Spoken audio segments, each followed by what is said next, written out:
presents I'm Sorry I Haven't a Clue, the antidote to panel games.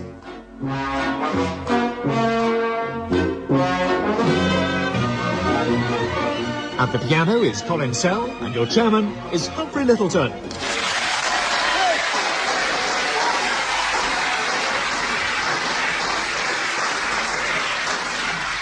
Hello and welcome to another edition of I'm Sorry I Haven't a Clue, the show that does for comedy what the Ice Age did for the woolly mammoth. Once again, we're coming to you from the Palace Hotel in the delightful spa town of Buxton, which is coincidentally the hometown of our own Tim Brooke-Taylor. And in honour of his many achievements, I can proudly reveal that the town has recently bestowed upon him the freedom of his bedroom. But back to the show now, and on it this time we have on my right Willie Rushton and Tim Brooke-Taylor.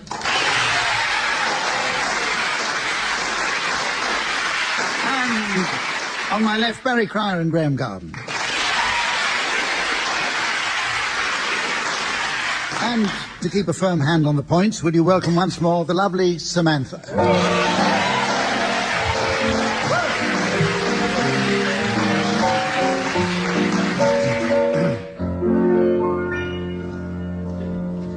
Pedal off, quick.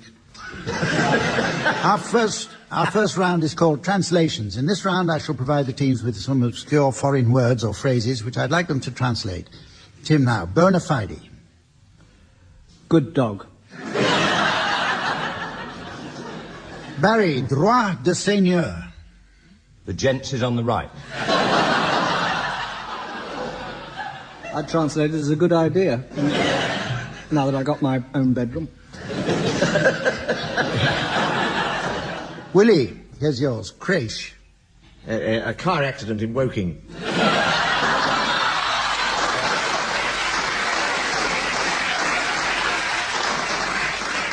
Graeme. Say Bing. Graeme, tutti frutti.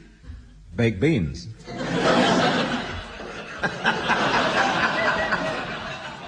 Tim, now you again. Fin de siècle. Fin de siècle. Cycling enthusiast.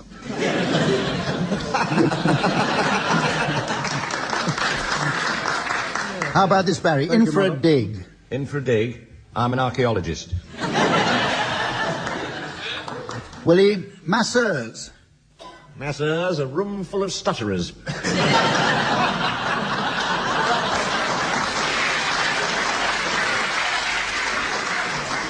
Graeme, finally, magnum opus. Magnum opus. A big Irish cat.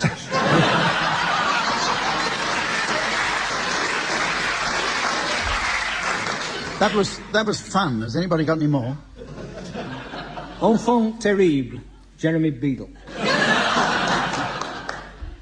One for theatre lovers. Carte Blanche. A streetcar named Desire. Après nous le déluge, the lavatory's blocked.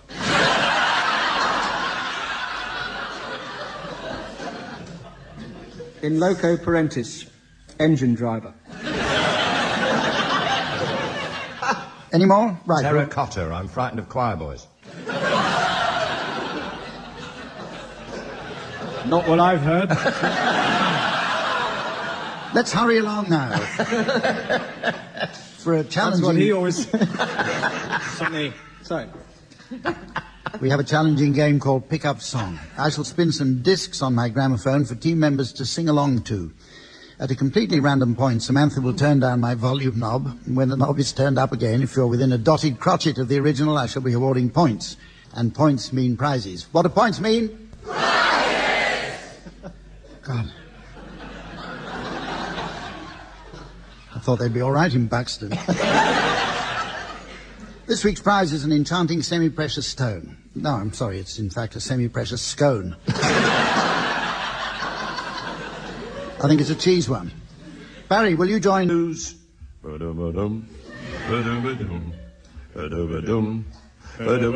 well, my mama and papa told me, son, you gotta make some money. If you wanna use the car to go a-riding next Sunday. Riding next Sunday.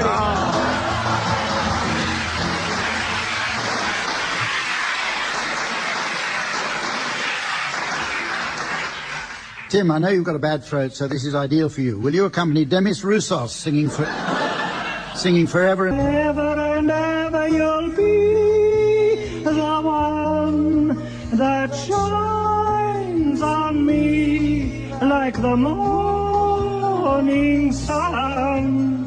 Ever and ever, forever and ever you'll be my spring, my rainbow's end, and the song I sing. Take me far beyond imagination. You're my dream come true, my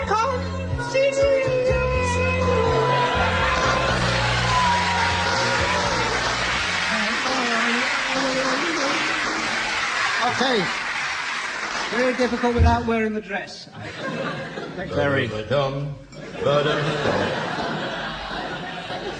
Very.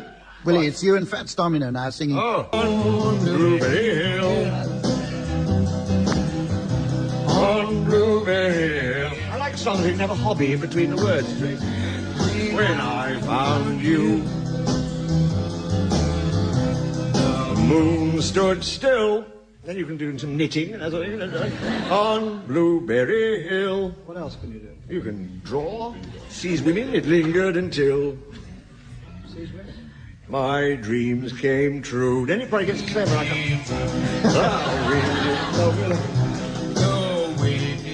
was very slightly ahead of him.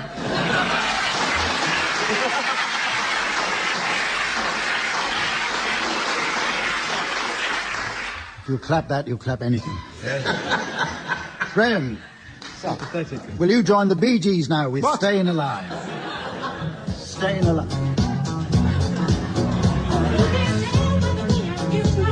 I'm a woman, right? From time to time, music loud and women warm. You kicked around since I was born. Alright, it's okay. You may look the other way. We can try to understand. New York Times affect our man. Whether you're a brother or whether you're a mother, you're staying alive. Staying alive. Feel the city breaking and everybody shaking out. Staying alive. Staying alive.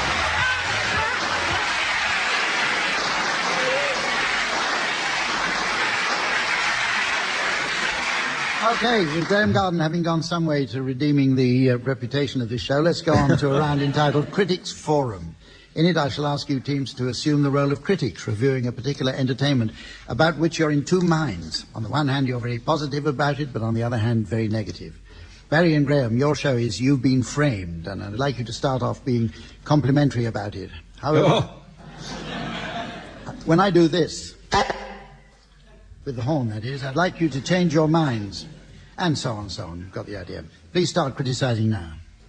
I think it holds a mirror up to us. I think it's the most wonderful program. And it's about real people. Real people do. And I think there's terrible warmth. Great Terrible warmth. Of the terrible program in many ways.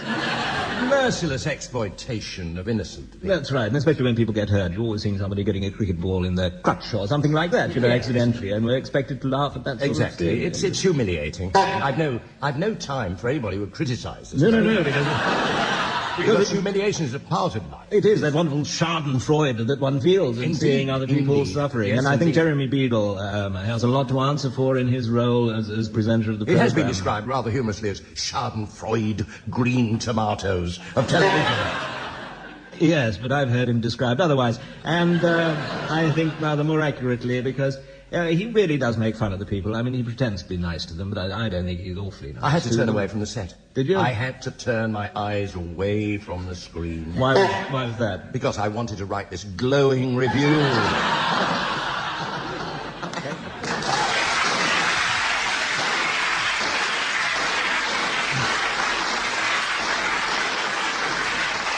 Okay, Tim and Willie, your show is Crime Watch UK. Well, I think the really great thing about this program is because it allows people to see... Do you like it or don't you like it? I think we were asked Are to you like liking it at first. the moment? Are we talking about the program? or Yes, I just wondered whether you were liking it or not. I couldn't gather from your tone whether you liked it or not. Local boy makes a gap. But has his own room. I thought I was saying how good it was. Oh, excellent. No, it is a fine programme. Yeah. Crime Watch UK. Well, A fine one. The man Nick Ross, who spells out every letter for the deaf. And the lovely Sue Cook, because these crimes... I fancy Sue Cook is not entirely all she seems to be. I find the whole thing irresponsible, voyeuristic, just nice. The glorification of the criminal. And demonstrating how striking the original some of our criminals are. And British criminals lead the world, quite frankly. And also the policemen, the way they wonderfully managed to pick up most of the leads and other parts of Yorkshire. And our policemen are wasn't there, but... I think it's a wonderful programme. Is that where we are at the moment? Yes. Our police are wonderful. Wonderful. And what it does, it solves a lot of crimes that nobody cares about whatsoever.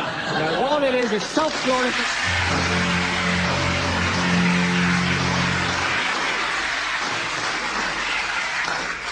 Tim, you had your back to me through that. I couldn't hear you. Were you good? Very. Right. You'd have loved it, Hump. I'm sorry I didn't play it to you. I was face to face with him. I haven't the faintest idea either. In this next round, teams, I'd like you to please to provide commentaries on certain historical events, but in the style of my choosing. And Barry, you're going to start this. Columbus discovering America in the style of a Ted Hughes poem. Easy. That old one. Christopher Columbus, born 1451, Genoa. Torn from his mother's womb. Water burst, blood squealed, squirt. Midwife with halitosis. Navigate through the afterbirth. Santa Maria, it's a boy. Cut the cord, snip, snip, scissors snagging. Where's Mr. Badger? Not here, no badgers in Genoa. If there were, badger traps scream, squeal, blood. Mr. Crow looks at the moon. Oh, and he discovered America, by the way. I'm the poet laureate. God help the Queen.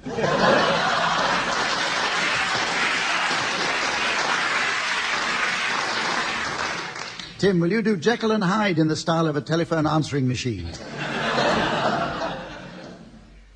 Hello, this is Dr. Jekyll's surgery. I'm sorry I'm not able to come to the phone at the moment, as I am engaged in an experiment of a scientific nature. Please try later. What do I mean later? I mean now.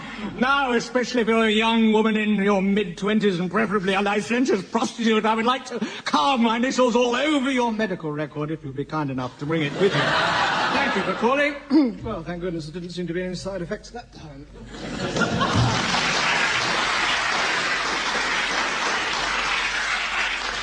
And on the subject of telephones, Willie, will you commentate on the invention of the telephone in the style of Blue Peter? Just a dab of yogurt, a hat pin, and there you are, a telephone. The first telephone. Now I dial. 1. And I speak. Hello. Now you're saying to yourselves, oh, very clever, Blue Peter, you'll say, but who will answer at the other end? Well, luckily, here is one I made earlier.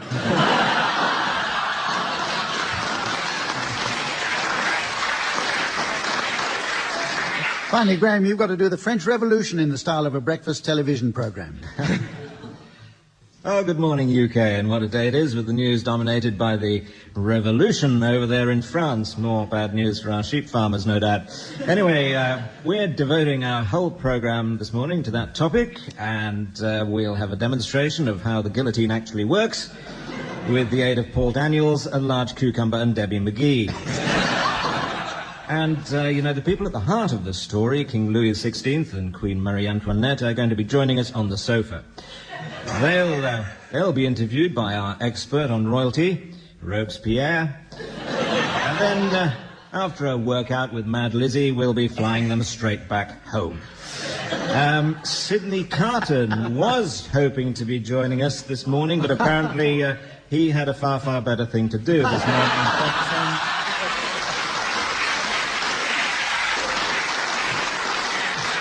But look, on the bright side, we have got knitting hints from Madame Defarge, and just for a bit of fun, we've got a basket full of heads for her to identify. All this and more after the break.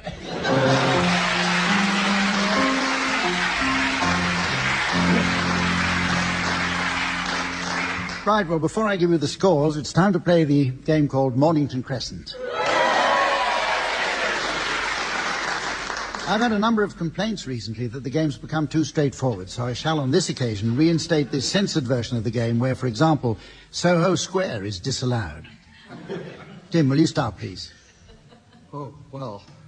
Well, where? If So you can't use If Soho you can't Square. use Soho Square, yeah. How can you start the game? I'd have thought it was obvious. All right, Rutland Street. King Street.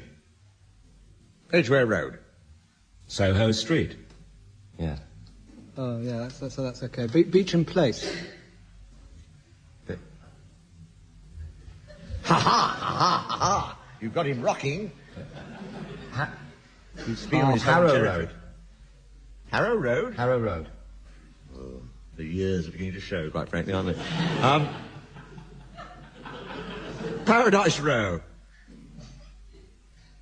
Oh, well, no, if you're not allowed Soho Square... Exactly. Then what am I going to do with it? Well, it does. Well, only because it lands you right in it. Yes. Insofar as it's a master stroke.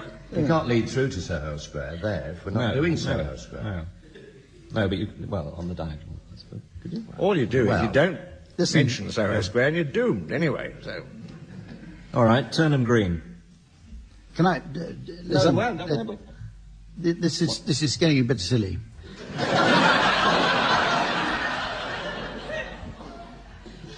Was that What it? I said at the beginning was that I was going to reinstate the censored version of the game where, for example, Soho Square is You disallowed. never said, for example. I said, for example. Did he say, for example, audience? Oh, And it just so happens that was an example, Soho Square. Turnham Green is also disallowed.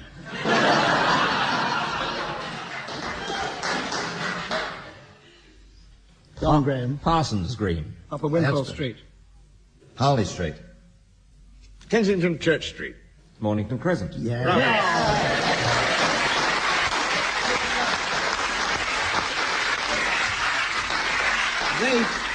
They bribed you, Hump. No.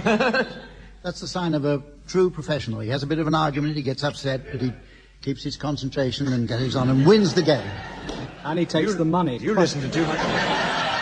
Right, now it's time for a too round much of... David Coleman, quite frankly. I think words like commitment will be coming out shortly. And dicky groins and hamstrings. Know them both. Oh.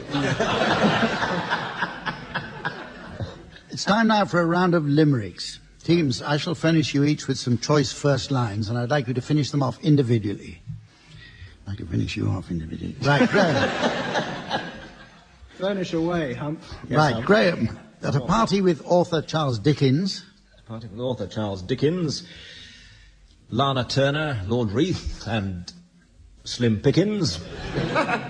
Slim sat picking his nose. Lord Reith doffed his clothes. Unlikely. And Lana Turner did tricks with some chickens.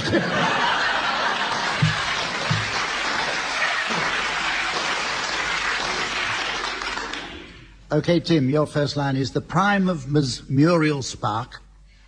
Prime of Miss Muriel Spark was in Brighton one night in the dark. She met Graeme Green. They did something obscene. And next year they're going to Sark.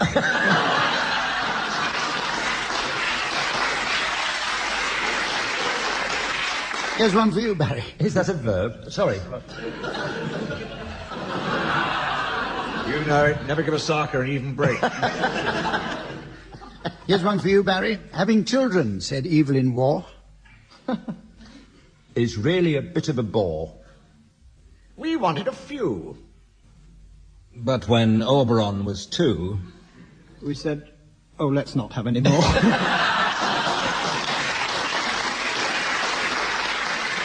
And finally, Willie, when you curl up in bed with a trollop. When you curl up in bed with a trollop, fish and chips, mushy peas, and a scallop.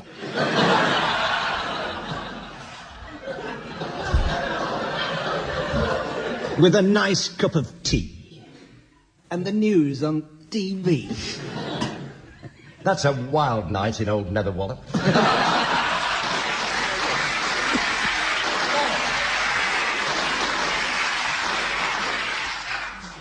And now for the next round, it says here. It will not have escaped the notice of residents here in Buxton that they're in possession of a splendid opera house. In celebration of this fact, we shall play a game entitled Grand Opera. Teams, I'm going to give you some passages of unpromising prose from which you should improvise an operatic duet. You will, of course, receive full orchestral accompaniment from Colin Sell. Barry and Graham, will you improvise a duet around the fat stock prices from farming today?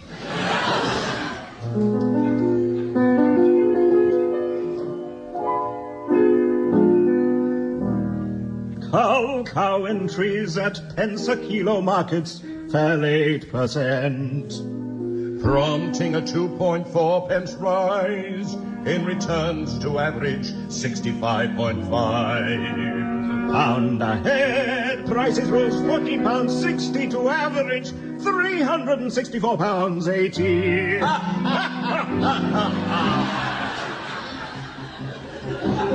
Encouraged by some particularly good returns At Sturminster, Newton and Melton Mowbray markets, volume prices are still rising. On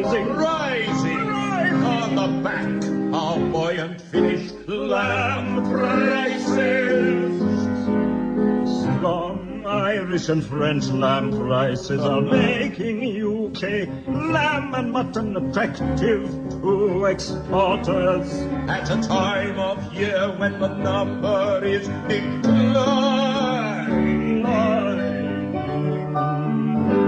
The cow-sow trade surprised even experienced traders by firming at the beginning of the week of an average of 1.6 pence and extra kilo markets to reach just under 67p. 7p.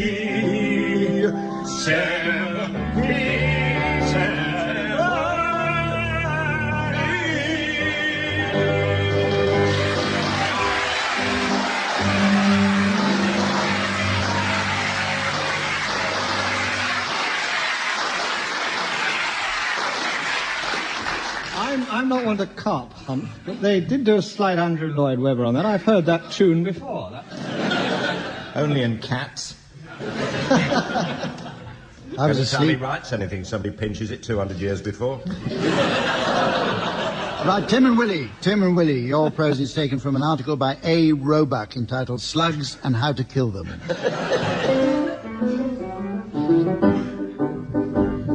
Young slugs are easier killed than old slugs of the same size.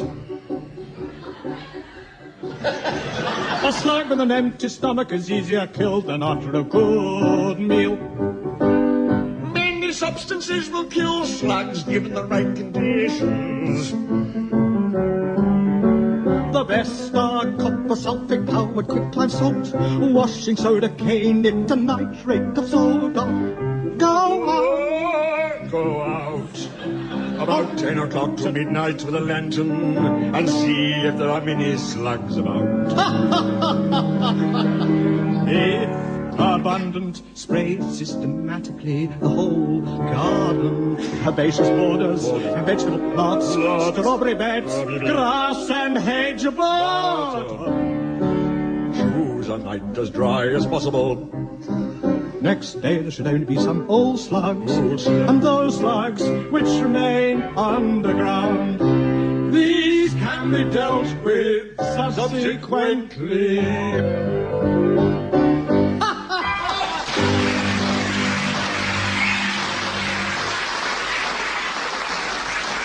Will you take your glasses to the bar, thank you. Come on now. Well,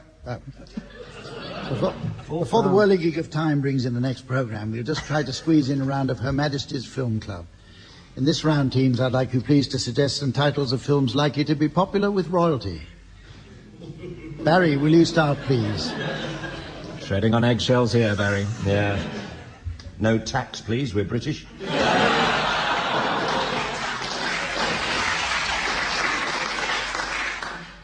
The old Marx Brothers' famous monarchy business. Singing in the Rain. Yeah. The last days of Sodom and Balmoral. The brothers bore my socks off. The Spencer family film, Rain's World. Fergie's favourite, Honey, I Dumped the Kids.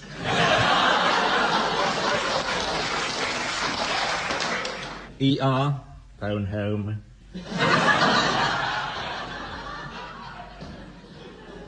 Die Hard. Starring Bruce Willis. Les Miserables. Well, they haven't had such a good time recently. The King and One. Come, landlord, fill the flaming Greek. Oh, that's a song. Corgi and Bess.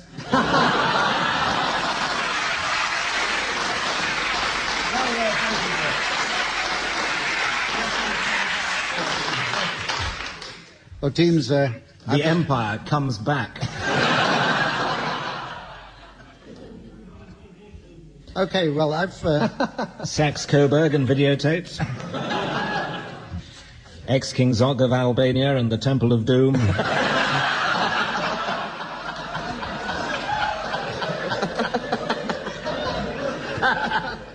I've just come back into the room in time to say that that's all we've got time for. Join us again next week. In the meantime, from all of us, goodbye.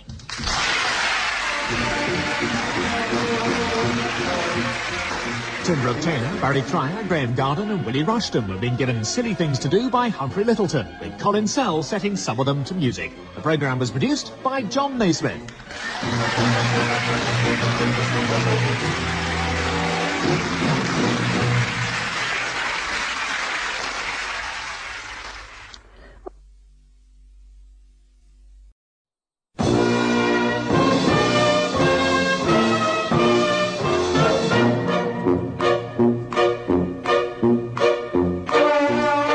We present I'm Sorry I Haven't a Clue, the antidote to panel games.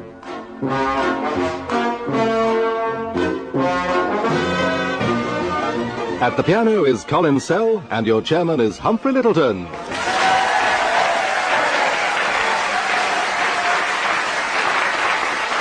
Hello and welcome to another edition of I'm Sorry I Haven't a Clue. To celebrate this occasion, I brought along with me an article extolling the virtues of humour. It says, good quality humour is both delightful and nourishing and can be obtained from most supermarkets for no more than 80 pence for a small pot.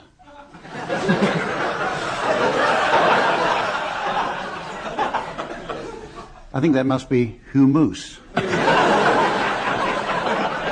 Anyway, here to contribute, if not humus, then almost certainly some tarama salata. On my left, Barry Cryer and Paul Merton.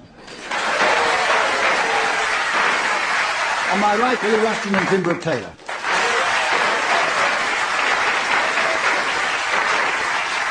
And to ensure that they all score today, please give her a warm hand. Samantha.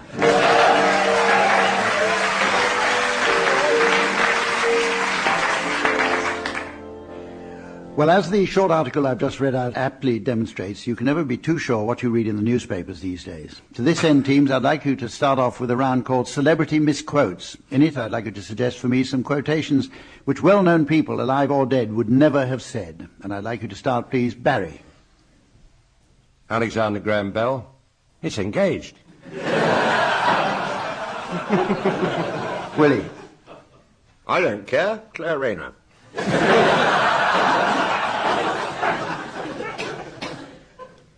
I won't be 2 seconds, I'll just put my makeup on. Barbara Cartland.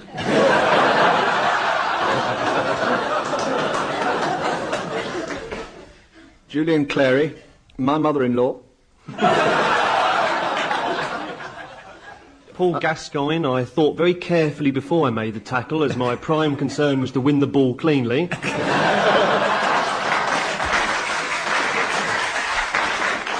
Winston Churchill. Should Herr Hitler ever set foot on the shores of our beloved country, he will not see my baggy striped trousers for dust.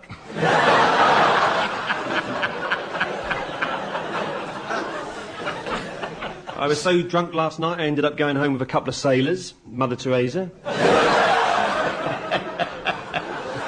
I think that one was true, though, wasn't it? Yes. Saddam Hussein, I'm as sick as a parrot. The better team won on the day. I'm just sorry I let the lads down. Oh, no, not another tax bill. The Queen.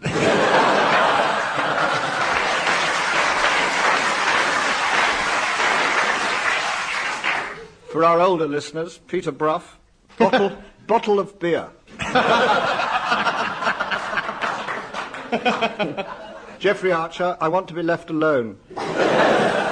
Neil Kinnock, to cut a long story short. Okay, is that all? Right. Now, we go on to a very entertaining game which I came across while watching the recent television series That's Show Business with Mike Smith. In it, people sing along to a song they're given, and the song is then faded out, and the object is for them to be in time with the music when it's faded back again. Brilliant. I don't know where they get these ideas from. Hump. So the good idea... The producer of that television show's Christian name is Nick. Ah, that explains it all. To somebody, not to me. Tim, you're going to start this one. I'd like you to join Frank Sinatra singing Downtown. When you're alone and life is making you lonely, you can always go downtown. When you've got worries, all the noise and the hurry seems to help, I know. Downtown. Listen to the music of the traffic in the city. Linger on the sidewalk where the neon signs are pretty. How can you lose? The lights are much bright out there. You can forget all your troubles, forget all your cares. So go downtown, downtown.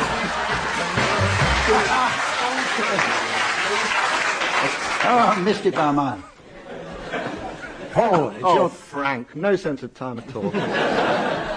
Paul, would you please join Bob Dylan singing Subterranean Homesick Blues? Johnny's in a basement mixing up the medicine. I'm on a pavement thinking about the government. Man in the trench coat, badge up, laid off. Says he's got a bad cough, wants to get it paid off. Look out, kid, it's something you did. God knows when, but you're doing it again. You better duck down the alleyway looking for a new friend. The man in the coonskin cap and pavement.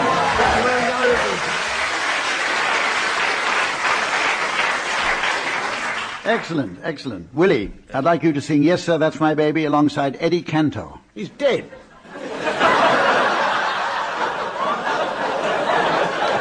you a huge advantage.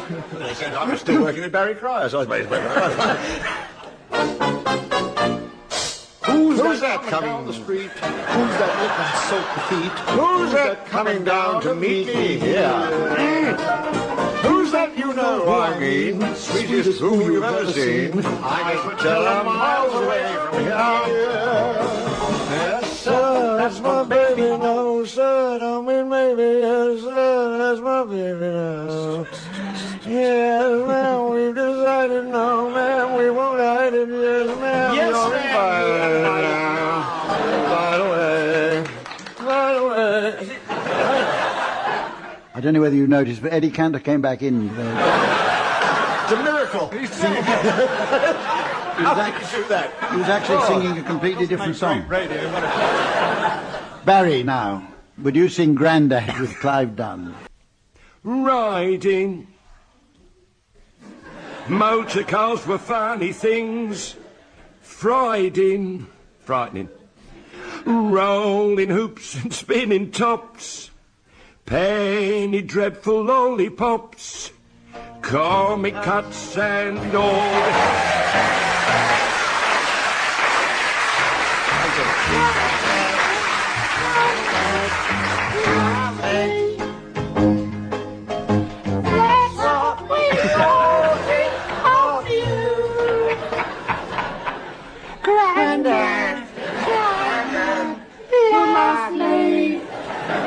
That's what we all think of you.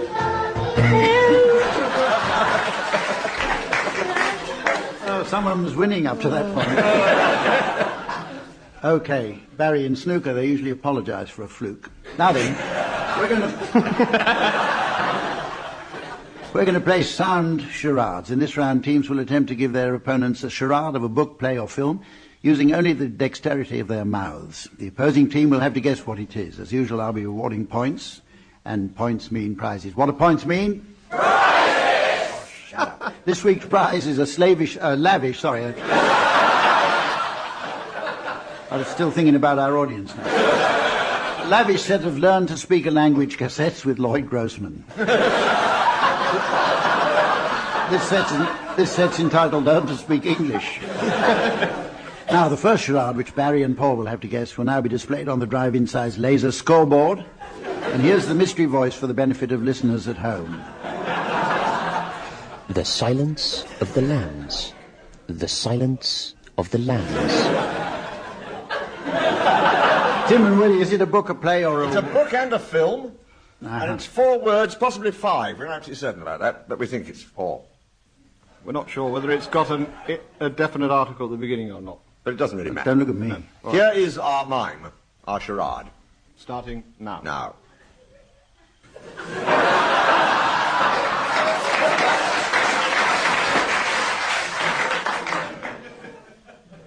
Shut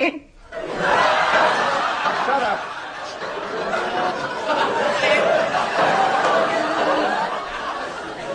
Is that it? That's it, right. OK, Paul and Barry, start guessing. It's hard to tell when they've finished. I'm glad we were told it was a film and a book, otherwise we never would have got it, would we? Quiet flows That's the quite dog. right. It's a film and a book. Was there a bar in there? Bar's Rest. Barbara Streisand, is that The Sound of Silence. Oh, no, it's not for us. No, It's it's song. I think they're teasing us. Get on with it. Oh, shucks, shall we? Yeah. Go on, then. Sorry, time's up.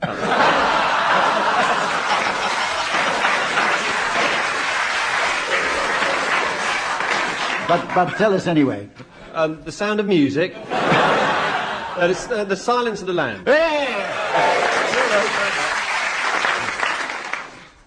Very good. And now a charade for Tim and Willie to guess. Here it goes on our scoreboard, and here again is the mystery voice for you at home. The Railway Children. The Railway Children. Is that a book, a play, or a I think it's film? a book and a film. book and a film. Yes, a book and a film. 3 words. Now then, children. Living in this lovely cottage just by the railway line. Yes. Right. What is it you want to tell us, Mama? Well, I know the bolt on that gate's broken, and that gate keeps swinging open, children, but I don't want you wandering down by the railway track. Are you telling us children not to go down to the railway? Exactly. I am telling you, children, nothing other. Then as children we shall say we will not go to the railway. Good children for not going down to the railway track. But... OK. Sound like the Archers. Containing good advice, I thought, to all those present, quite frankly. Yes. Death Wish 2. Warm? 3 or 5. Children and railways, I assume, don't come into this. The clue's in there somewhere. It's in there. It's in there We somewhere. did say it. Yeah. Well, all I heard was them wanting us to say railway children, so... Obviously close. We must be warm. The audience helped there. Very good. Yes, that's what it was. It's only 2 words. The railway children. Oh, is it? Yes. This is nice. This next round's a firm favourite of Samantha's and of mine too. In it I shall ask you teams to come up with some limericks. I shall provide the first lines, and I'd like you to continue taking 1 line each. And we're going to start with you, Paul. Your line is, an old Greek called Oedipus Rex decided that he would change sex. He was charged 20 drachmas.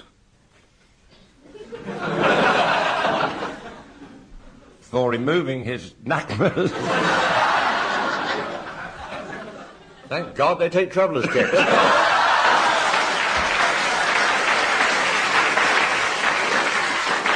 OK, Tim, you can have the next one. It starts, by Jove, said the young man from Sparta.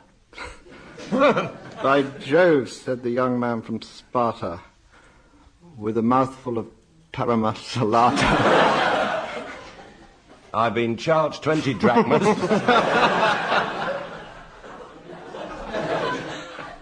For a large plate of neckmas.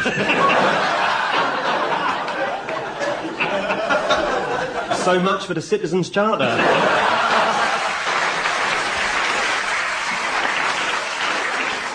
Barry, we're going to go to you now. Your first line is, at a party with Pallas Athene. At a party with Pallas Athene, I bumped into Federico Fellini.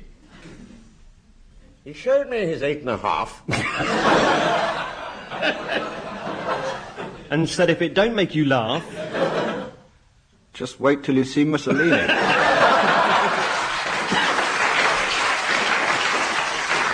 And finally, one from you, Willie. Your first line is, a remarkable habit of Zeus's... A remarkable habit of Zeus's was to bathe in tropical juices. He committed a felony... with an overripe melon. He... subjected to disgusting abuses. Well, it's a conclusion. OK, now, this next game needs a bit of explanation. And before I do it, I've got something to tell you now. Because if you host a high-profile light entertainment program such as this, it does sometimes mean that people will get you muddled with the hosts of other high-profile light entertainment programs. To illustrate this fact, here's a letter I received the other day. It reads, Dear Mr. Beadle, I do enjoy your excellent TV programs, and I particularly admire the warm-hearted and sensitive way in which you deal with your guests. Your series You've Been Framed, in which viewers send in videos of their loved ones in humiliating situations, is a real favourite. Kind regards, the Marquis de Sade.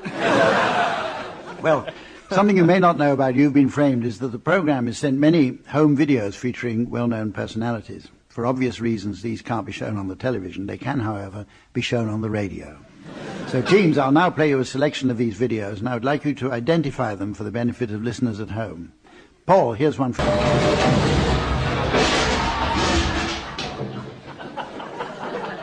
Self-explanatory, surely. That's Pavarotti singing in the bath just before it collapses underneath him, I think, isn't it? Falling through 3 floors. Sounded like Pavarotti having an orgasm. With an ironmonger. Well, let's just look at it, then. Good heavens, he was right the second time. Tim, we've got one for you here.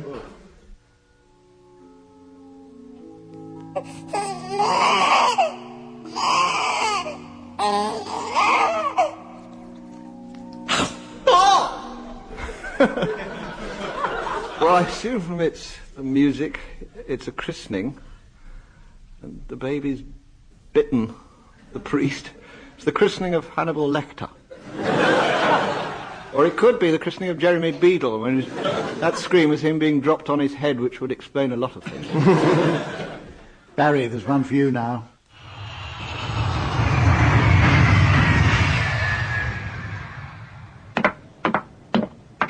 Oh, no. Oh, this was priceless. This was priceless. The Duchess of York was put on the wrong plane as a jape. Stepped onto the steps and realised she was in England.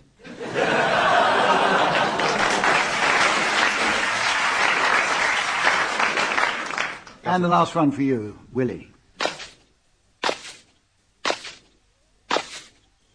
Whoa, whoa, whoa. Jesus Christ, Jesus Christ. Don't cry for me. Midnight, night. The Phantom of the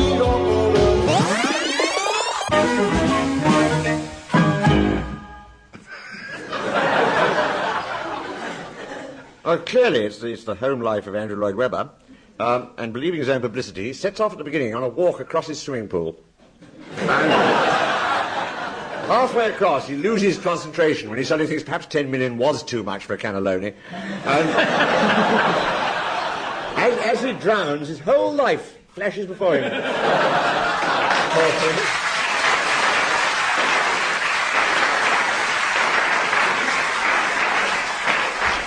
I think that was other people's lives flashing before. It's now time to play the game called Mornington Crescent.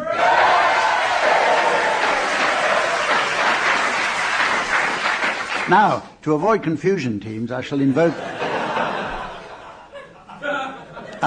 the Stavoldian principle of the compulsory offline opening. And to help people who are unfamiliar with the rules to follow, we shall return to the basic tenet that blindside play is non-applicable when the preceding move is even. Is even, you say? Is even, yes. Is even, right. Can you do that with an offline start? Yeah, Yes. that's the point. We wouldn't be doing it if you couldn't do it.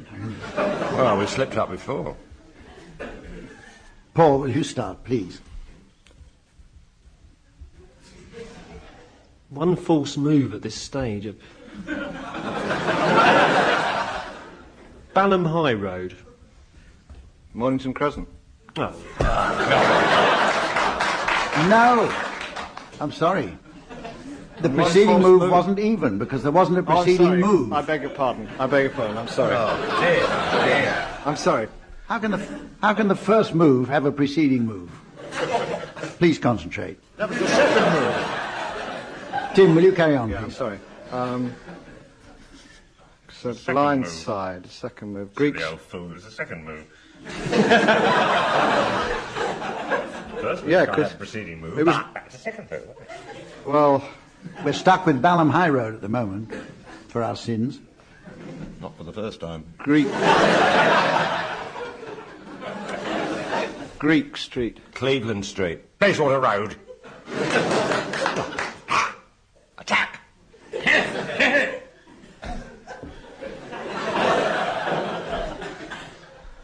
Irvine Street. Said you'd never played before. That's very clever. Beginner's luck, but...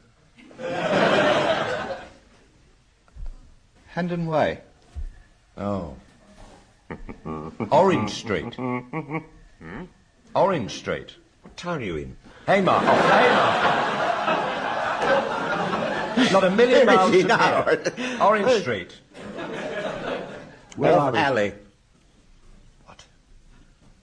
I suppose you can if it's blindside, yeah. Charing Cross Road. Great Cumberland Street.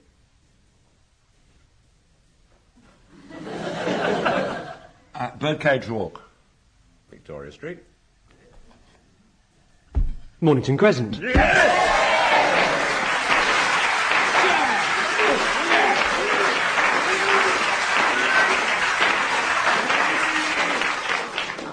I've just seen this bit that I read out at the beginning about the Stavoldian principle of the compulsory offline opening. Paul, your opening, I'm afraid, wasn't offline, and therefore that game's cancelled out. Our next round is a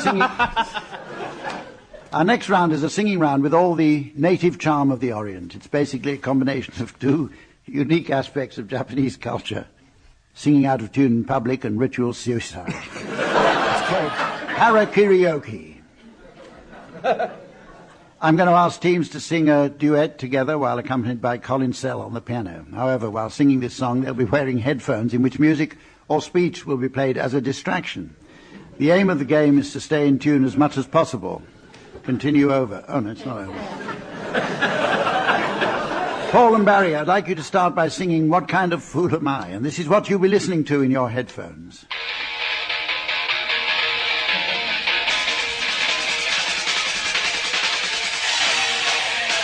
Okay, now are you ready? Are you going to give them an introduction, Colin? Because you've been sitting there doing nothing all through the programme so far. What kind of fool am I who never fell in love? It seems that I'm the only one that I've been thinking of. What kind of man is this? An empty shell, a lonely cell in which an empty heart must dwell. What kind of lips are these? Life with every kiss that whispered empty words of love and left me alone like this. Why can't I fall in love?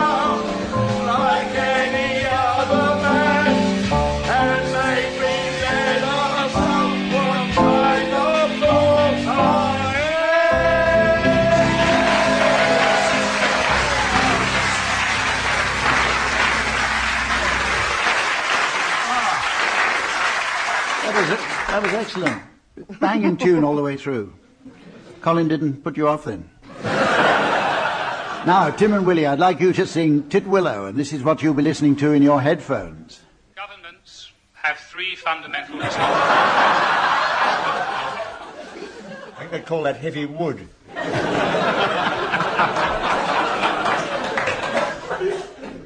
Right, Colin? Sorry? I had my ear going by. Oh. On a tree by a river, a little tomtit sang willow, titwillow, titwillow. And I said to him, Dicky bird, why do you sit singing willow, titwillow, titwillow?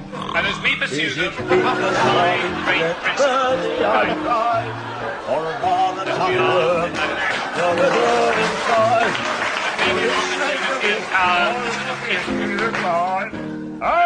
Strong and stable economy in which the wealth that is created is owned more widely. He slapped at his chest as he sat on that bough. Oh, singing willow, titwillow, and a cold restoration respect for the long-term good of the nation as a whole. I want no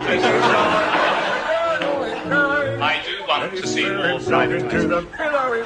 I'll get a job tomorrow! And the new suicide British rail and British coal, there is no reason why they should not be in the private sector, and into it they will go. What a tip, Willow.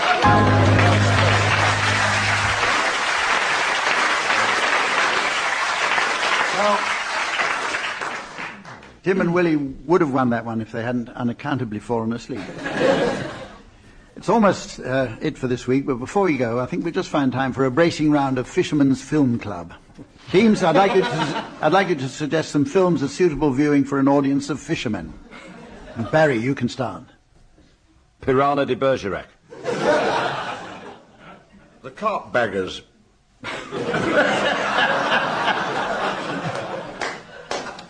Hook.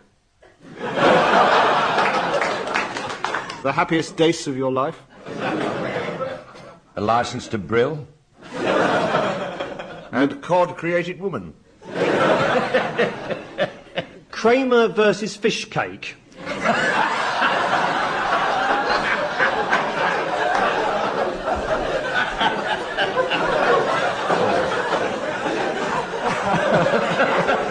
Good movie. The Clambusters. The Greatest Skate. Oh, Kiss Me Skate. Or Bring Me the Haddock of Alfredo Garcia. Catch-22. Last Turbot in Paris. A Midsummer Night's Dream. Stageroach. A Star is Spawn.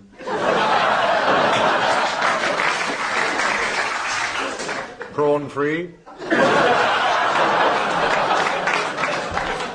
Henry IV, Parts 1 and Tuna. Some Pike It Hot. Dial M for Mermaid. Steve McQueen in Mullet. Well, there comes a time when I have to wind things up, so join us again next week when we shall be in Brighton. Until then, from all of us, goodbye.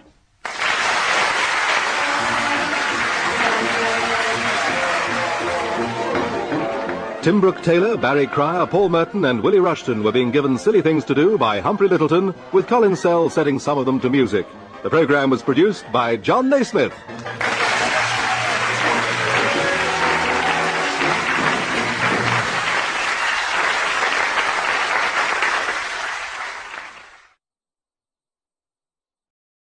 Barry Cryer and Graeme Garden.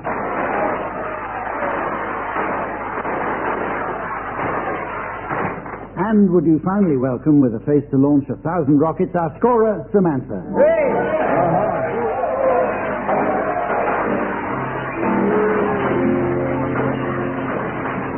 Our first round is entitled Wuthering Hillocks. It takes as its premise the poverty of the entertainment industry in this country. Teams, I'd like you to please come up with some suggestions for cost-cutting versions of well-known films, plays, musicals, programs, or books. Barry, I'd like you to go first, please. Mr. Brooke-Taylor has come out with a rather modest little volume, A Brief History of Tim.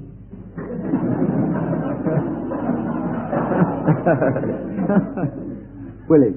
The Four Horsemen of the Apocalypse is to be renamed the Captain Mark Phillips story. Graeme. Watch Out, Beadles at Home. Sex, Lies and Pop-Up Books. Clint Eastwood, cutting back, he's made a new film called The Outlaw Josie Clandidno. Instead of Wales. Bed in Oxford, Inspector Left. The Chamomile Teabag. The weekend porridge called Oat. That's a cereal, actually.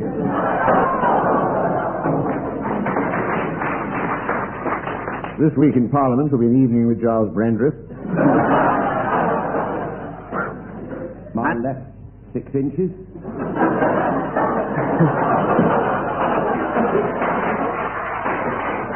With Daniel Half an Hour Lewis. And you get your stick. And Bob's Full House becomes Bob's Got Vacancies.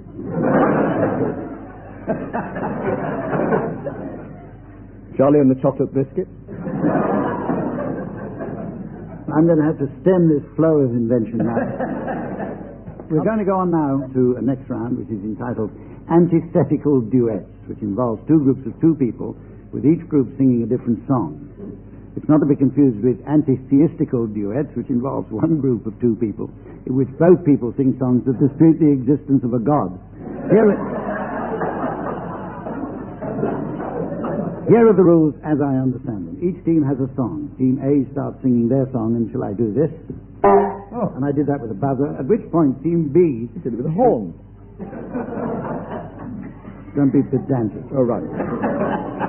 At which point Team B should start singing their song. When I do this, again, and that was a horn that time. You don't know the difference between a horn and a buzzer, you're in big trouble. Team A must take up their song again from the precise point at which they left off, and so on. Gosh, what fun. Team C will provide the musical accompaniment. Go on, Colin. We've been given... Listen, you're supposed to be the musical... We've been given words that says the sun has got his hat on. Is that relevant? Yes, but you're not going to start. Oh, okay. Barry and Graeme are going to start, and your song is Bye Bye Blackbird. Thank you, Hum. And Tim and Willie, your song is The Sun Has Got His Hat On. Oh, that's a coincidence. Yeah. Okay, introduction, please. Waiting for the buzzer, Humphrey. If Colin Sell hadn't barged in about 10 minutes ago, none of this could have happened. We could have got on with the game. That's a buzzer. That's a very thick horn, man. Okay. Colin, the introduction, please, to Barry and Graeme's song, which is Bye Bye Blackbird.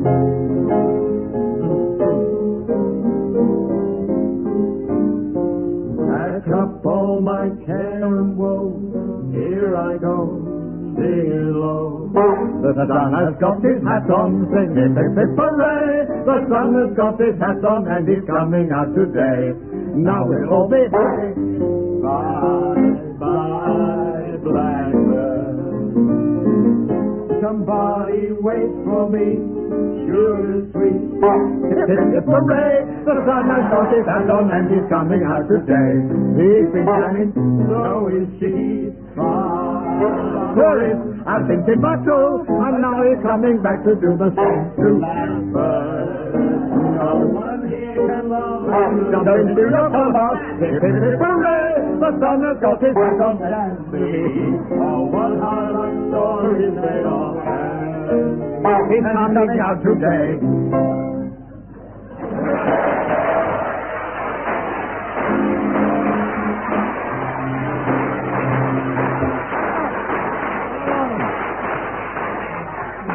Oh, I've enjoyed myself for the first time in 20 years. Let's do it again. And God does exist. Teams, I'm going to introduce a round now called commentaries. In it I shall ask each team member to provide a commentary on a particular historical event, but in the style of my choosing. Tim, you're going to start this one. World War II in the style of a parish magazine. Last Saturday, Mr. Chamberlain, reading from a piece of paper, introduced Mr. Hitler, who kindly opened the proceedings with an amusing speech or two and an impromptu invasion of Poland. Later, Mr. Churchill, standing in for Mr. Chamberlain, organised some games on the beaches and was particularly fulsome in his praise of the few who took part in the aerial display. The WI, as usual, did a splendid job feeding 50 million, and their spam store was a great success. Winners included Dame Mara Hess, dried egg and spoon race, Charles de Gaulle, potato most like its owner,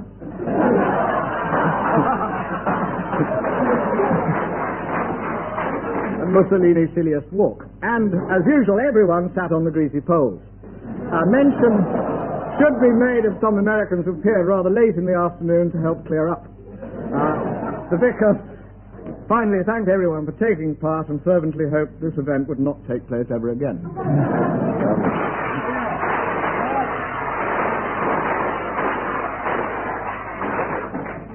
Harry. What? I want you to do the Charge of the Light Brigade in the style of Murray Walker. And here in the valley of death, the 600 are lined up waiting for the flag.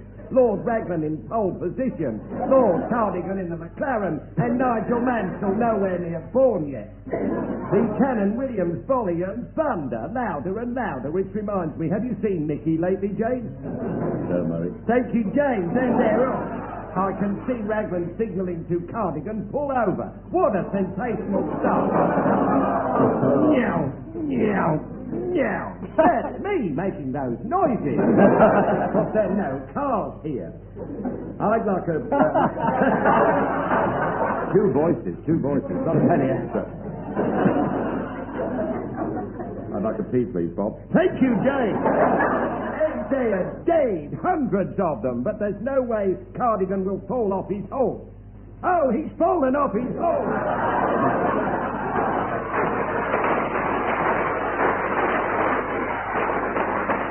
And with that, back to Rory Bremner, who does this much better than I do. Willie Rushton, the auction of the BBC in the style of Richard Dimbleby, please. So, here we are in the great room of the Old Chapel Hotel, Brighton, to witness the auction of those few parts of the BBC still remaining after the cutbacks. So far, this morning, Her Majesty the Queen has bought Radio 1 as something for Prince Edward to play with. Radio 2 was gone to a knacker's yard in Gosport, where the new owners say it will be shot. Radio 3 was picked up for a song by an old folks' home in Eastbourne, and Radio 4 is now about to be auctioned. What price Radio 4? Well, there's not much activity for possibly the finest radio channel in the world, but a man has just removed my glass of water, my jug, my ashtray, and now he's taken my microphone.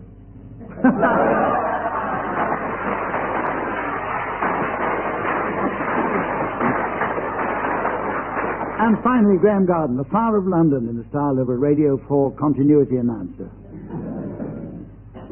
Well, now, before the next program, here is the road traffic report. The fire, which started late last night in Pudding Lane, is still out of control and now covers most of the city of London. And speaking of the city, you can hear an extended version of Moneybox with Louise Botting and Vincent Duggleby at 11:30 on Monday morning. With thousands of Londoners fleeing from the blaze, the roads leading out of the city are at a standstill, with tailback stretching right out to the hanger lane gyratory system. Well, St. Paul's Cathedral may have gone up in smoke, but there are some glum faces at Brookfield Farm.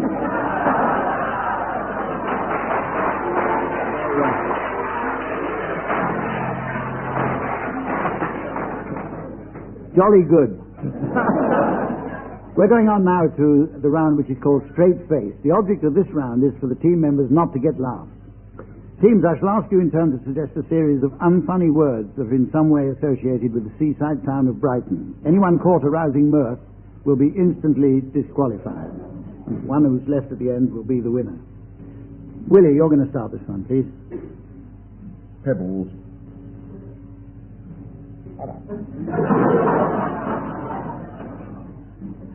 Pier.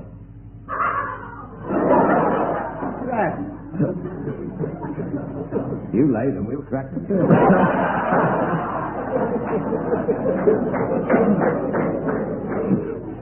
I didn't hear anything. Tim. Bell. Littoral. Sorry, didn't hear that. Littoral. As in shore. You sure? Sure. Rock. Pavilion. Weekend. Loosh. Now, wait a minute. I heard a titter. Did you titter, sir? He nods. Barry, you're right. Willie, go on. Stain.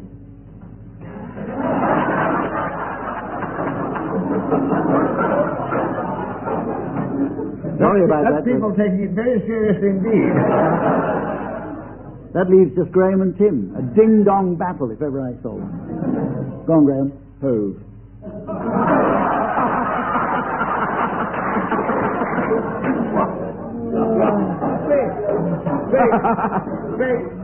Tim, you're the winner. Oh,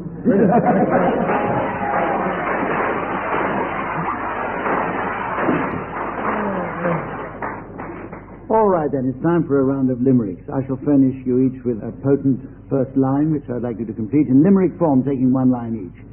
So, Tim, you're going to start this one. The art of the old Highland reel is to spin round upon your left heel. And you waggle your duck.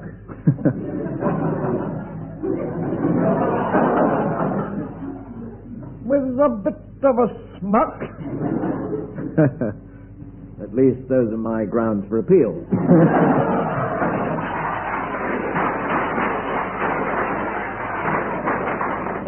Graeme, here's your first line. At a party when doing the rumba, down my trousers I thrust a cucumber.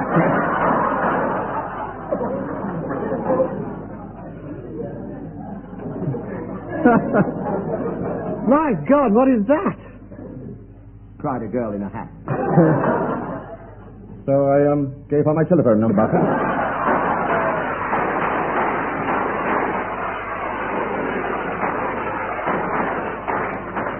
Willie, here's one for you. When invited to a Morris dance... When invited to a Morris dance, I strap on my bells in advance.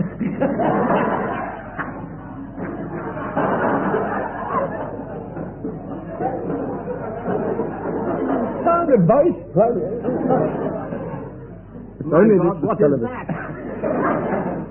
Cried a girl in a hat. Another cucumber, perchance?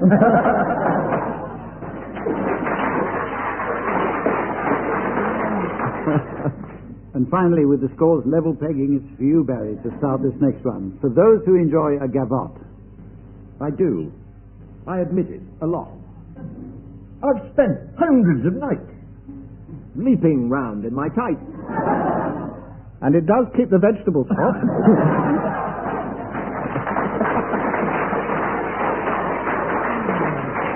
Okay, now this is my favourite game now. This is called Smugglers. In this round, the teams will take it in turns to be smugglers and customs officers. The smugglers should attempt to conceal certain items in longer words or phrases in an attempt to dodge the sophisticated X-ray buzzer system of the customs officers. Tim and Willie, I'd like you to go first. And your items to smuggle are the names of famous philosophers. Well, bless me, Jack. The Reader's Digest. Who packed this? I'm hungry, Willie. What couldn't I do with a Plato Pythagoras and a breath of fresh AJ air? Yes, Grant. You spotted one, Plato, I think, was in there. Oh, it's a fair cop. Carry on. I can never find a trolley. Are there any day carts? The stock rates are very high, but I can't haggle. That I shall write a letter to whom it may concern. That's enough thought for today. Our listeners at home spotted 27. Barry and Graham spotted 1. And we go over to you to start smuggling now, please. What is smuggling? Oh, wait a minute. Yes, wait a minute. I've left out an important detail. You're going to smuggle the names of well-known characters from the Bible. Oh, that helps us, you see, Humphrey. Yeah. Because I was looking for Chelsea football. Off you go, Barry. We're going to the Philippines, and I'm wearing a big hat to keep the sun off. Everybody wears a big hat out there. Adam's big hat, Seth's big hat, Enoch's big hat, Canaan's big hat. Didn't spot any there, Willie, did you? I've never heard anybody called Big Hat. No. No, you There's just a Chelsea footballer of that name now. He's only 47. Very perky, little right half. I'm going to take Only Big Hat, I think his name was. a money box, a cane chair. Oh, I'm not able to lift it. Would you Adam and Eve it? What? Tim spotted one. I like that. Cain and Abel and Adam and Eve. I got 4 there. Yes, and chair. Their little known son. I'll give you 2. I've got an inflatable Esther Ransom. You may notice one eye's higher than the other. What? You play? Sorry. Complete with a repair kit for it, for the punctures, pilot light for the oven. I want to see you blow it up. James Bond video, Nebuchadnezzar again. Which game are we in? Just remind me. Have you finished? Professionally, you mean? I think. Yeah. Right, we're going to go on to the next game. Good game, that. Yeah. Oh, it's good. They should have won the cup that year. I tell you what, let's have a quick game of hide and seek. Colin Sell, I'd like you to please provide some suitable music for the teams to hide to. Right, teams, you have 10 seconds from now to find a suitable hiding place that will ensure that you're unlikely to be found for a very long time.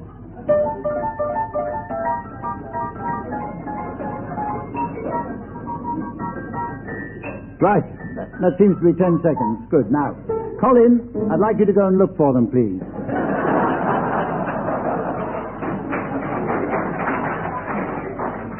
Okay, teams, you can come out from under your tables. Unfortunately, I don't think we're going to have time to wait for Colin, so it looks as though we'd better go on to the next round without him. Luckily, it's a musical round.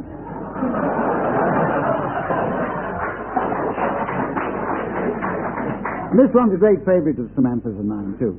I've selected some of my favourite easy listening discs, which I shall play in on my gramophone for team members to sing along to. At a completely random point, Samantha will turn down my volume knob. When the knob is turned up again, if you're within a couple of semi-quavers of the original, I shall be awarding points. And points mean prizes. What do points mean?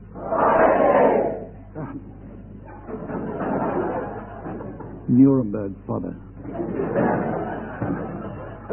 This week's prize is a new book by J.R. Hartley entitled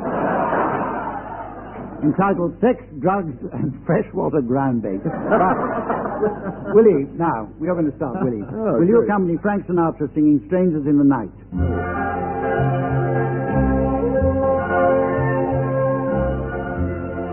You started it. It's very old, you don't know anymore. Strangers in the night. Exchanging glances, wandering in the night. What words? You wonder what voice to put on when you're singing with Sinatra. In love, before breakfast. Oh, that's all. Before the night was through. Something in your eyes was so inviting. Something in your smile, Scooby-Doo, was so exciting. Something in my heart, this is dirty, told me I must have you. Strangers in the night, two lonely people. Oh! Oh, fool. They're slower and slower as the years go by. Miles behind. Doing all that time. I wrote a book while you did. I don't know why that got any applause, but still. Graeme, you're going to join Charles Penrose now singing The Laughing Policeman. Prefer the Sinatra version. I know that old policeman, he's always on our street. A fat and jolly, white-faced lad, he really is a treat. He's too kind for a policeman, he's never known to frown. And everybody says he is the happiest man in town. Ha ha ha ha ha ha ha ha ha ha. Whoa ho ho ho, ha ha ha ha ha ha ha ha ha. Whoa ho ho ho, ha ha ha ha ha ha ha ha ha. Whoa ho ho ho, ha ha ho ho ho ho ha ha ha.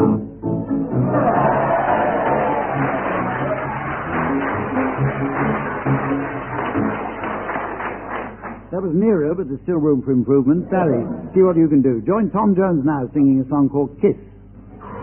You don't have to be beautiful to turn me on. I just need your body, baby, from dusk till dawn. You don't need experience just a show to turn me out. You just leave it all up to me. I'll show you what it's all about. You don't have to be rich to be my girl. You don't have to be cool to rule my world. Ain't no particular sign I'm more compatible with. I just want your Shoot him now. time and Put him your out of his misery. kiss.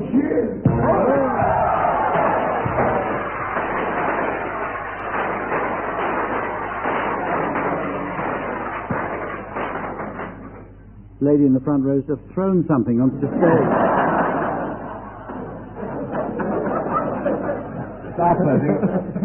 Right, Tim. A white stick straight.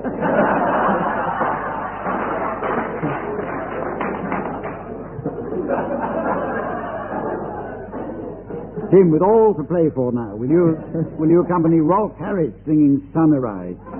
And feel free the rest of you to Sunrise, bring in the morning. Sunrise, bring in the morning. The flutter in the skirts all around. Sunrise, we come in the dawning. Sunrise, come with the dawning, spreading all the light all around. Sunrise on the kangaroo pole, sunrise on the kangaroo pole, glistening you all around.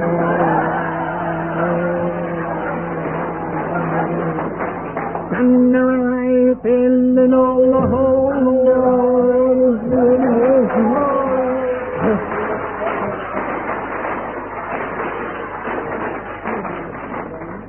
You like the picture? We're almost out of time, so we've got to hurry on now to a swift round of Vegetable Film Club.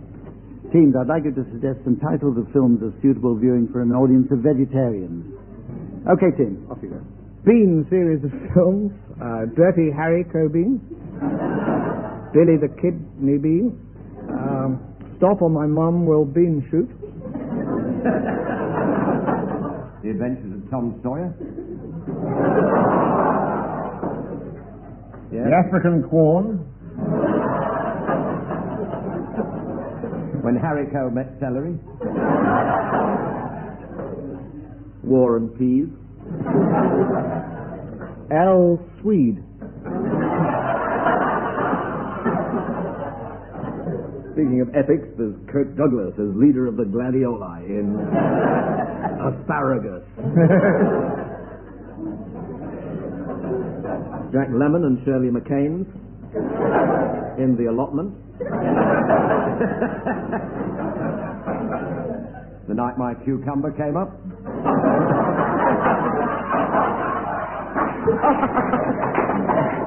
What is that? Said a girl in a hat.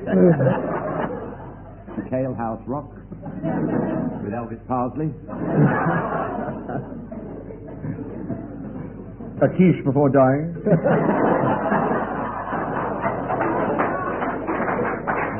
The Texas Coleslaw Massacre.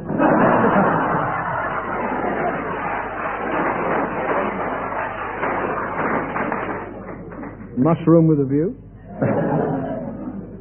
Rice Puddin', The Mad Monk.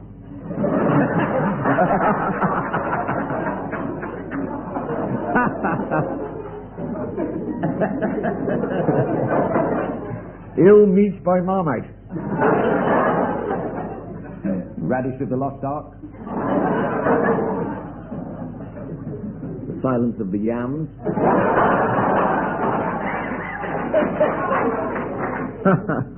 Of Human Roughage.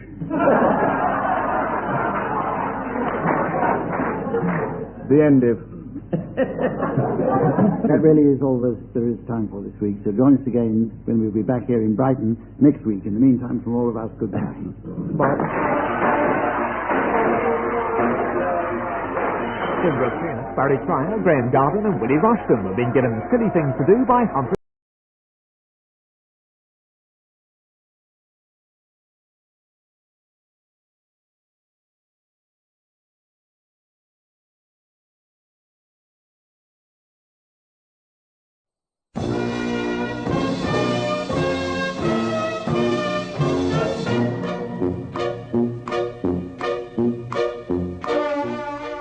We present I'm Sorry I Haven't a Clue, the antidote to panel games.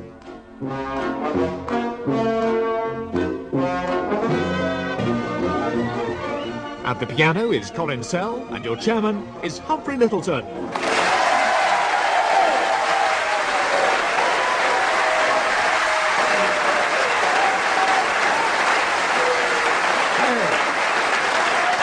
Hello again and welcome to another enjoyable edition of I'm Sorry I Haven't a Clue. And I use the word enjoyable in the yes, jumping up and down on these drawing pins in my bare feet is most enjoyable, Mr. Valhalla. Meaning of the word. Back here again in the Playhouse Theatre in Oxford, would you welcome please on my right Willie Rushton and Tim Brooke-Taylor.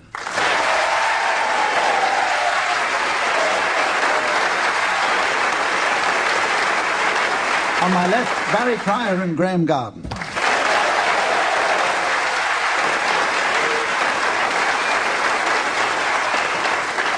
And here she is, bursting with eagerness to score at every opportunity. Would you welcome once more the lovely Samantha.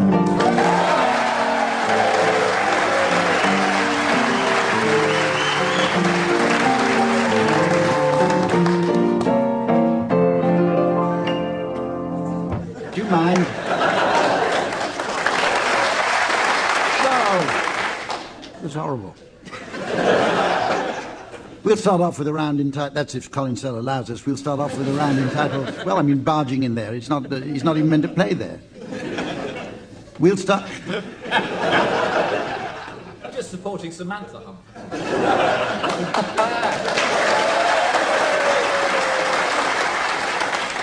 Cross your heart, pianist. We're going to... You should see him lift and separate.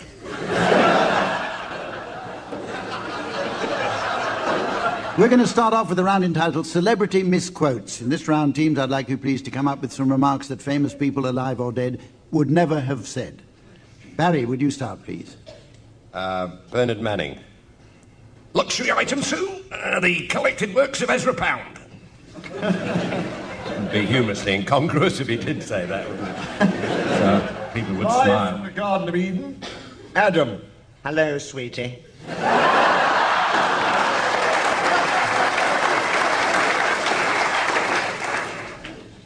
The Pope. You all right for the weekend, sir?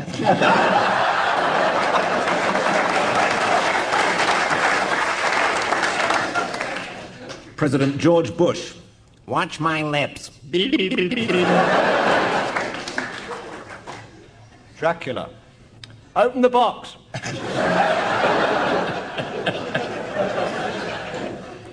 John Prescott, MP. I'm saying nothing.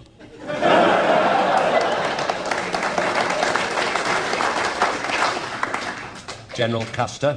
180. Queen Victoria. Bernard Manning. Now he does amuse us. Or Edward Heath. That Margaret Roberts, she looks a bit useful.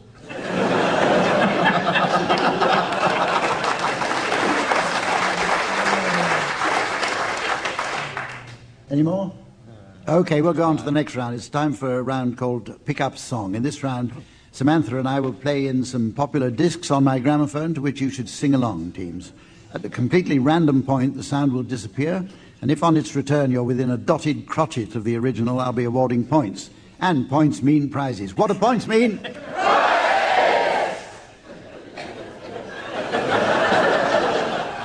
I'd like to remind our listeners at home that this programme comes from one of the most celebrated seats of learning.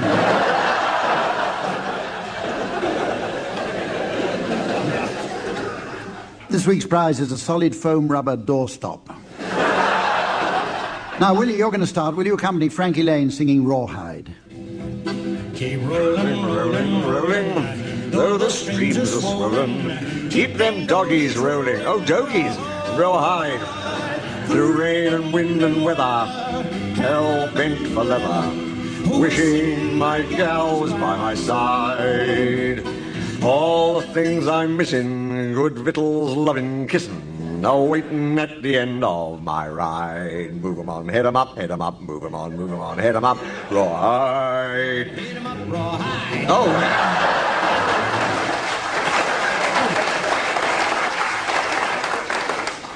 Well, you won't expect any points for that.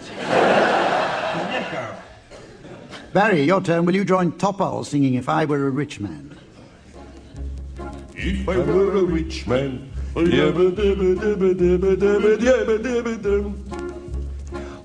day long I'd biddy-biddy-bum. If I were a wealthy man, I wouldn't have to work hard.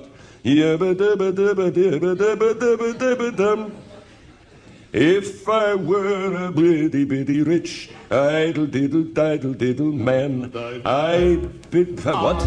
Bill.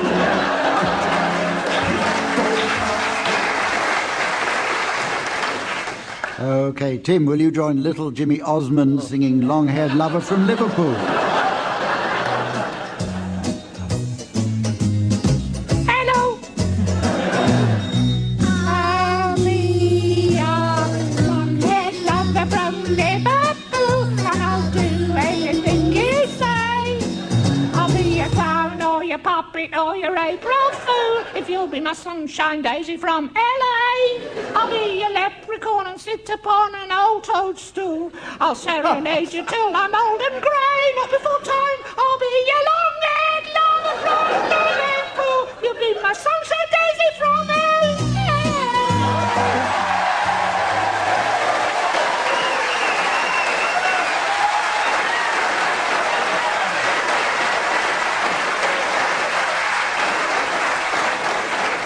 I'm just a tiny bit ashamed I got that one right. That was excellent. Okay, Graham, now, will you join the D'Oyly Carte Opera Company singing A Policeman's Lot Is Not a Happy One?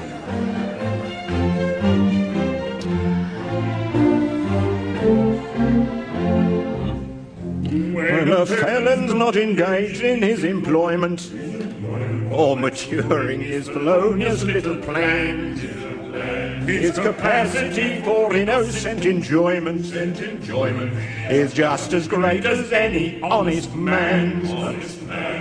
Our feelings we with difficulty smother, and constabulary duties to be done. I'll take one consideration with another.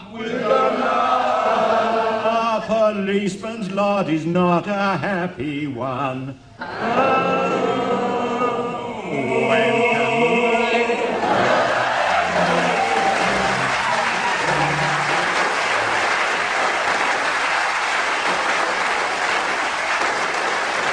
Well, Tim Brooke-Taylor won that round, I think, by the dot in the dotted crotchet. Now, our next game is called Close Quotes. Teams, I shall give you the first halves of some well-known proverbs, and I'd like you to complete them, please. Points will be deducted for correct answers. Tim, you're going to start this one, flushed with success. Pride comes before Pride comes before of lions.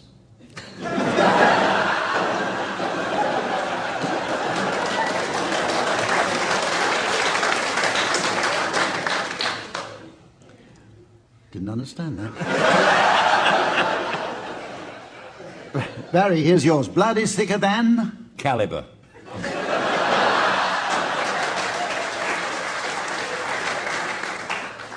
Canada. Caliber. Oh, Caliber. Is it Canada? That's quite true. That. Okay. Graeme, now. Brevity is the soul of? Canada.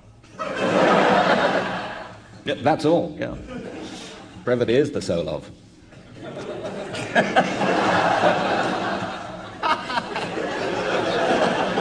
Shorter the better. That's my motto. So I've heard. Well, I'll keep plugging away. Willie. Oh, no, I'm still with you. If the mountain will not come to Muhammad, They'll probably slap a fatwa on it.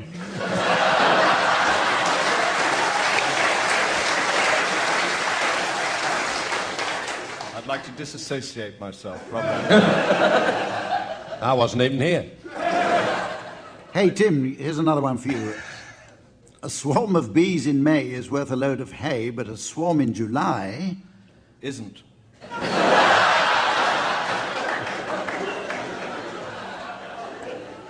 Barry, will you complete Too Many Cooks? On television.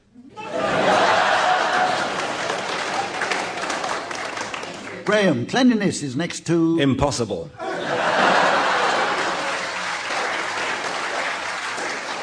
And finally, Willie, Rome was not built in... Norway.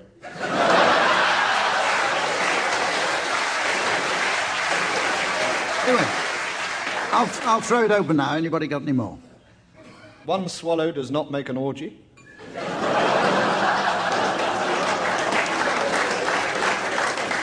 There's no smoke without flatulence.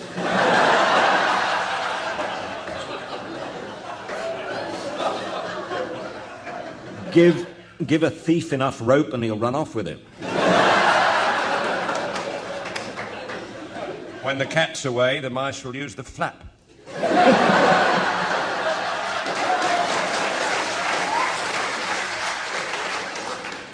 If you can't beat 'em, what's the point of teaching?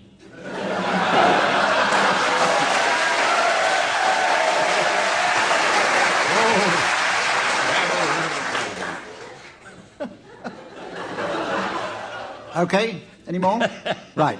Now we have a round... Hell hath no fury like Mrs. Bradley of 43 the Glebe Orpington.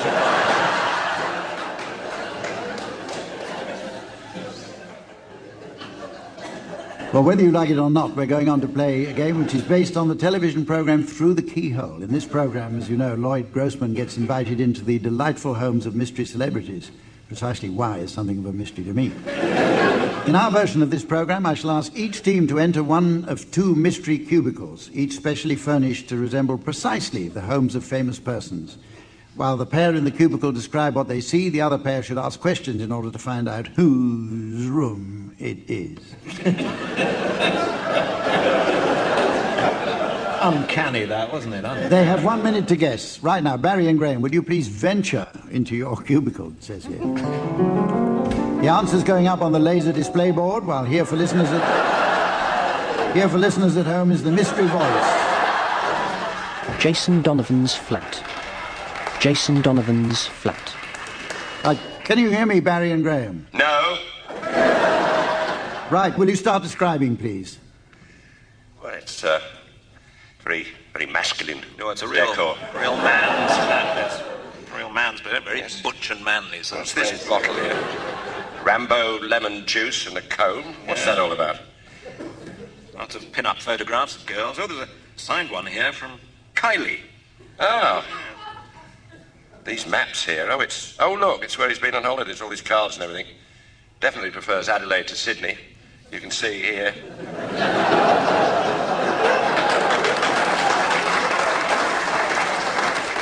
Better keep the noise down, the neighbours, you know, just we'll walk about quietly. There's the Schwarzenegger book of chat-up lines here. Is this I never remember his name. Is it, Jason, yes, I am Butch Donovan? Yes.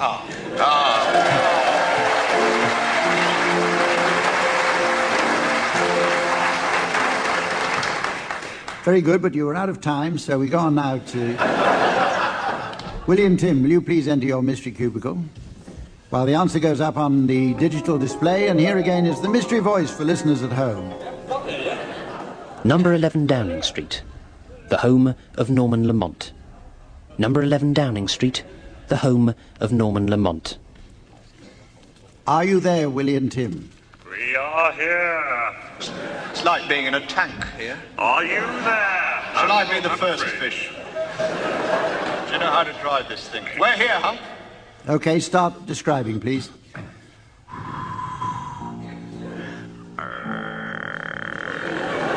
Oh, God. There's a reflection in the mirror, but there's nobody there.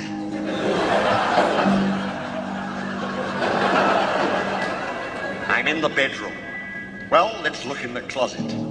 Oh, this could be moss brass. There must be at least 100 sets of white tie and tails. And enormous toothbrushes. I'm now in the kitchen. Whoever cooks in this kitchen is mad about tomato ketchup. At least I think it's tomato ketchup. Could be catsup. The basement is full of boxes. And people lying in the boxes. Not in this red leather one. Okay, Barry and Graeme, you've got a minute in which to guess. I couldn't hear most of it because Colin Sell was playing the piano rather loudly. Atmosphere, right. So it's somewhere pretty jolly and light-hearted. Trying to wrong footers, are they, with this sinister air? With Colin, the vampire of song, at the piano. Are they trying to mislead us with this sinisterness? No reflection in the mirror was said early on, wasn't it? That's right. Could be John Major, I Could be, suppose. yes. Oh. Close. Because Polaroids of him take 2 days to come out.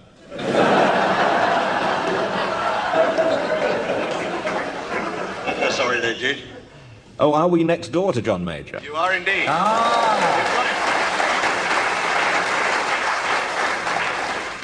In the Badger's set. Just for the benefit of the thick people listening at home, will you say actually where they were? Norma Lamont's place. Yes. That's right, yes. I just wanted Left down.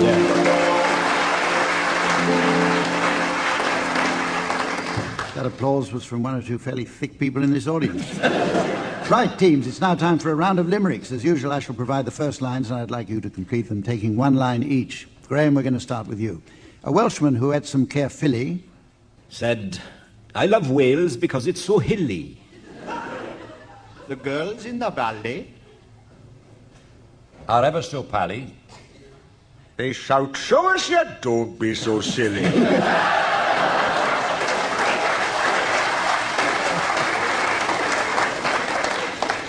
Right, Tim, here's your line. A Frenchman who ate too much brie. A Frenchman who ate too much brie shrugged his shoulders and said, c'est la vie. In French. That's enough of that stuff. Because an earth is an earth. I shall have one on toast for my tea.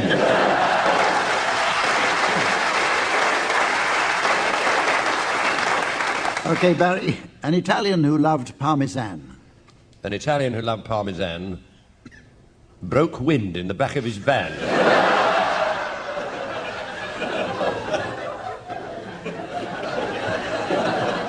With a ear-splitting roar.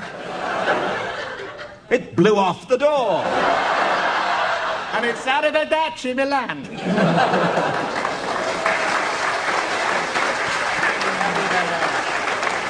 Right, Willie, finally, one for you. A Greek who could only eat feta. A Greek who could only eat feta once crept up behind Henrietta. He bowed very low and shouted, "Hello!" and shoved his head right up her sweater.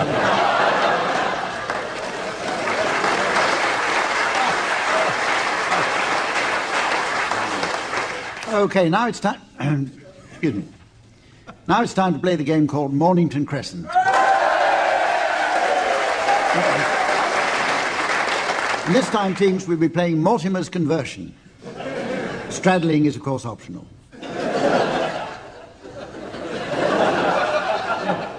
You say, of course. What? Of course. What do you mean, of course? Of course. Of course. That's, well, so the optional is completely... Listen, can we get on with the game? We always have these arguments. Colin Sell will be joining in any minute now. Piano. Okay, will you start, please, Tim? Well, if it's optional... Not necessarily. But it's always optional, isn't it? No, of course it is. With Mortimer. It isn't. Yeah. We've played many games when it hasn't been optional. But it throws... I don't remember one. We've played one or two when it's been mandatory. Queensway, then. That was after Reykjavik. Well, excuse me for asking, have you started, Tim? Been finished for years, but I did say Queensway. Right, we're off. Oh. Gants Hill. Frith Street. No messing. Well, no. No. Challenge there. What's your challenge? Oh, yeah, right. Yes, right, thanks. What's your challenge? What did he say? Frith Street. You're calm. Frith Street. Frith Street, sorry. Of course you can say Frith Street. Well, right. You wouldn't say Frith Street because you're wimpish. But I am a bold fellow and I say Frith Street like that. Whack, bang, zot. I'm a powerhouse player, I warn you of this. Plenty of zot. Yeah. Go on, Graham. Wrong, but... Leicester's... No. No. Leicester Square, did you say? No. Yes, you did. No, I didn't. No. I said didn't. Leicester's... Hump, for goodness sake. Kingsway. Better. By the straddle. I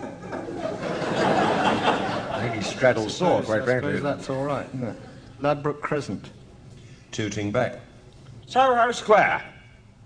Another bold move. Whack, bang. Oh, I'm Ian Botham with Mornington Crescent. Parade Street. Oh, dear. Oh, Lord. King Street, S1. Yep. Just south, and it straddles. It's the S1 one, isn't it? No, but There's no such thing as S1. Oh, I'm on your side, aren't I? Not King Street, Hammersmith. South one. Is that King Street, Hammersmith? No, S1, if you're playing Mortimer. The southern one. Oh, Mornington Crescent. Yeah. On Mortimer. Yeah.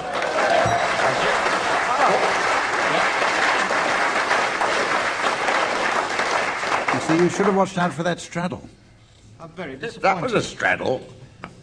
That was my optional. nephew. Okay, our next round is entitled Singing Relay, in which teams... I'd like you, please, to sing a well-known song, but taking alternate words between you. You'll be accompanied by Colin Sell on the piano. Incidentally, new listeners to the programme may be interested to know that Colin Sell was a member of several pop groups in the 60s and 70s, some of which became quite well known after he'd left them. There was Colin and Garfunkel, Dave, Dee, Dozy, Beaky, Mick, Titch and Colin, the Electric Light Piano, and perhaps most interestingly, the Jackson 6.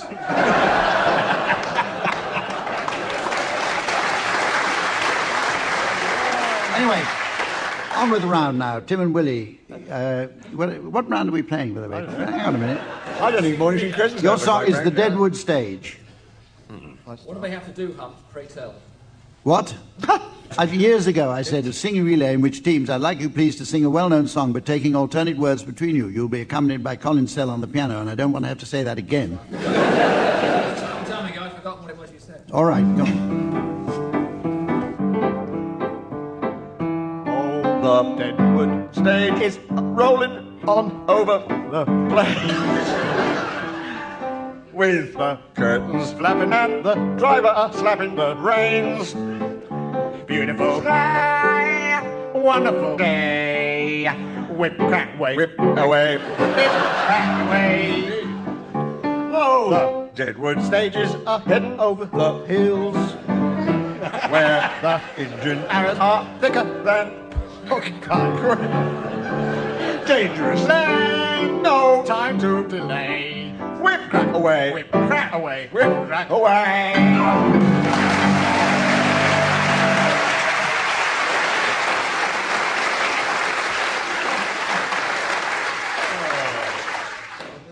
Okay, Barry and Graeme, your song is If My Friends Could See Me Now.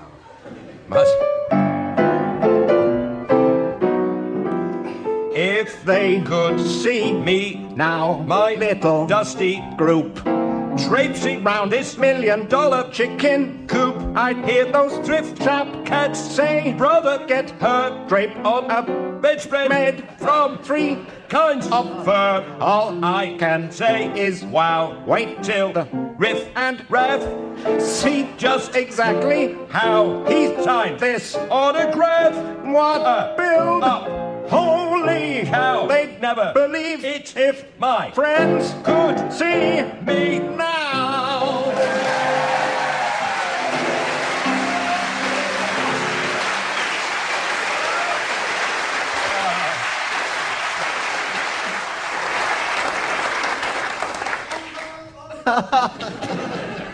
Masochist. It's possible to be too slick.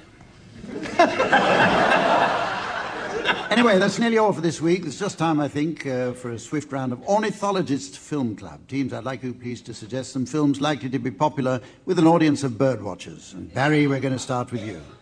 The Outlaw Josie Quails. 9.5 Beaks. The Forbidden Gannet.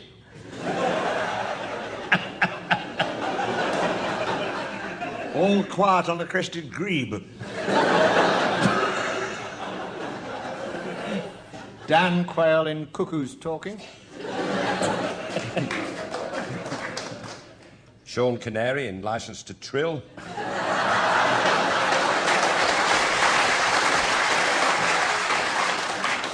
Back to the Vulture. There's a gull in my soup. Turn of the Screw. Oh. The Maltese Ptarmigan.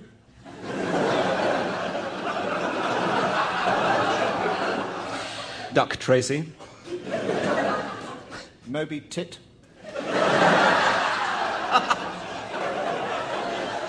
Waders of the Lost Ark.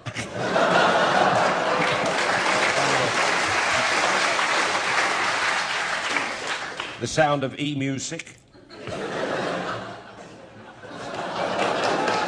Musical vein, Cole Porter's Anything Goose. Another musical, The Merry Wigeon. Pied Wagtails of the Unexpected. Steve McQueen in Pull It.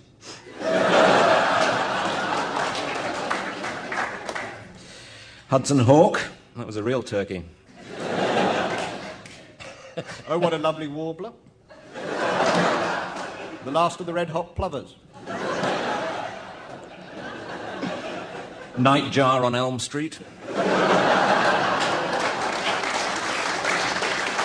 My Left Coot.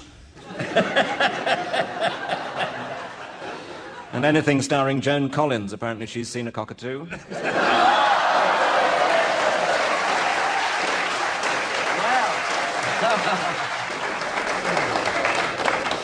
Rook Back in Anger, that's the Japanese version.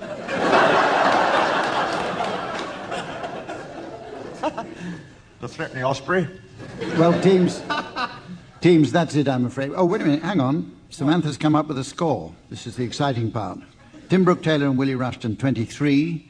Barry Cryer and Paul Merton, 31. That's it, I'm afraid, for this programme, and indeed the current series. So until next time, from all of us, goodbye.